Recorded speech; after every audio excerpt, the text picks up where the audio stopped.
Bismillahirrahmanirrahim. Assalamu alaikum, little boys and girls of class 6. I hope you will be fine and you will be happy. Little boys and girls, you can see on the screen, this is unit number 3 on page number 27. As you know, we have completed chapter number 1 and chapter number 2. This is the turn of chapter number 3. This is poem. ठीक है, ये एक poem है. The name of this poem is The Mother Sparrow. माँ चिड़िया. Sparrow ये चिड़िया को बोलते हैं, मदर माँ को बोलते हैं. This is unit number 3, the mother sparrow. प्यारे बच्चों, ये कहानी एक परिंदे के बारे में है, इसलिए इसका नाम रखा है द मदर स्पैरो. शुरू करने से पहले आप पेज नंबर 28 पे आ जाएं. On page number 28, dear students, you can see this is the mother sparrow. It's a big one and its color is blue, and these are the babies of this bird sparrow, and you can see their mouths are open. They're sitting in a nest. ये इसका घर है और इसके मुंह जो है वो खुले हैं. ये 3 हैं, ठीक है.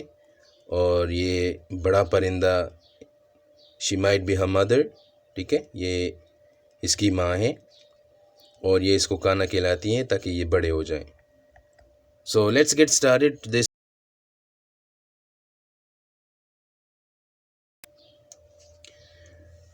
Up to the sky flies a mother sparrow to roam and roam through forest narrow. कहते हैं कि up to the sky flies a mother sparrow. माँ चिड़िया जो है, एक परिंदा, वो बुलंद उड़ती हैं आसमान की तरफ. To roam and roam through forest narrow, और वो घूमती है. रोम का मतलब है घूमना फिरना. to roam and roam through forest narrow, और वो करीब के जंगलात में घूमती हैं इधर उधर अपने बच्चों को खाना ढूंढने के लिए. और वो बुलंद उड़ती हैं आसमानों की तरफ और करीब के जंगलात जो हैं उसमें भी घूमती हैं ताकि अपने इस छोटे छोटे बच्चों को खाना खिलाएं और ये बड़े हो जाएं. The little ones at home she has to feed day and night, laboriously fulfills their need. Laboriously, मेहनत से, fulfills पूरा करती है, need ज़रूरत. Feed का मतलब है खिलाना पिलाना. The little ones at home she has to feed. उसके घर में जो छोटे छोटे बच्चे हैं उसको इस परिंदे ने खाना खिलाना है, इसलिए वो दिन रात जो है बहुत मेहनत से इस ज़रूरत को पूरा करती हैं. वो घूमती हैं इधर उधर करीब के जंगलों में और उड़ती हैं ऊपर आसमान की तरफ खाना ढूंढने के लिए ताकि इस बच्चों को खिलाएं और ये बड़े हो जाए. All alone she does this every day, not caring if there be no ray. ray का मतलब है रोशनी, alone का मतलब है अकेला. All alone she does this every day, रोज़ाना ये सब कुछ वो खुद करती हैं. अकेला मतलब उसके साथ कोई नहीं होता, वो खुद जो है खाना ढूंढती हैं. Not caring if there be no ray, और उसको किसी भी चीज़ की परवाह नहीं है. वो किसी चीज़ की परवाह नहीं करती. अगर अंधेरा हो जाए, शाम हो जाए, ठीक है, तो वो उड़ती हैं और खाना ढूंढती हैं अपने बेबीज़ को खिलाने के लिए. These are the babies. आप तस्वीर में देख सकते हैं, बहुत छोटे छोटे खूबसूरत बच्चे हैं. उसके मुंह जो है वो खुले हुए हैं.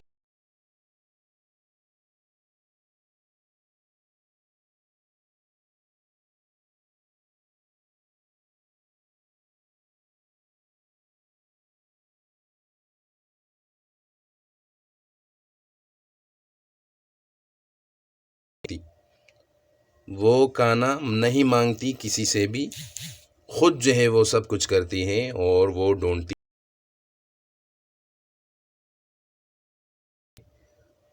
और वो बहुत मेहनती हैं. आप देख सकते हैं ब्लू कलर स्पैरो, वो इसको खिलाती हैं ताकि ये बड़े हो जाए. थीम ऑफ दिस पोएम, कहते हैं कि each day a sparrow mother goes out to hunt and search food for her little once.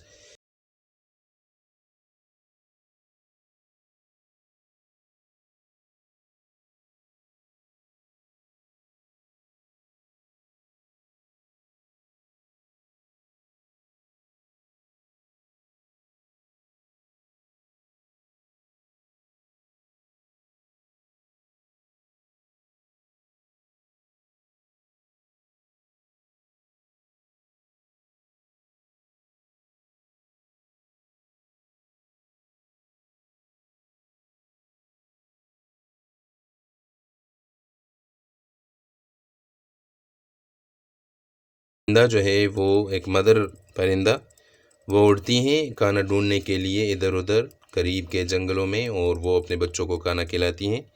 उसको मौसम की कोई परवाह नहीं, अगर सर्दी हो या गर्मी, लेकिन वो फिर भी बहुत मेहनत से अपने बच्चों को खिलाती हैं। वो ऊपर उड़ती हैं, बहुत ज़्यादा वक्त ऊपर गुजारती हैं और बहुत मेहनत से जो है अपने बच्चों को खिलाती हैं। वो किसी से मदद जो है नहीं मांगती खाना इकट्ठा करने में, सब कुछ वो खुद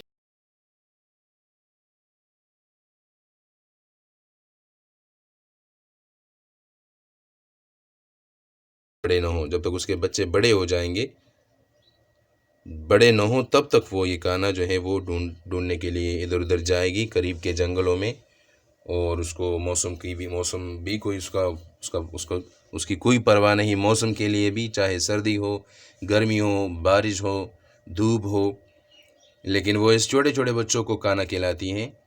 और थीम में ये भी आप देख सकते हैं कि मदर का लव जो है वो हमें यहाँ पे बता रही है कि माँ अपने बच्चों से बहुत मोहब्बत करती हैं और वो अपने बच्चों का बहुत ज़्यादा ख्याल रखती हैं। So dear students, I hope you understood my lesson. Keep watching these videos and stay happy and healthy up to next lecture.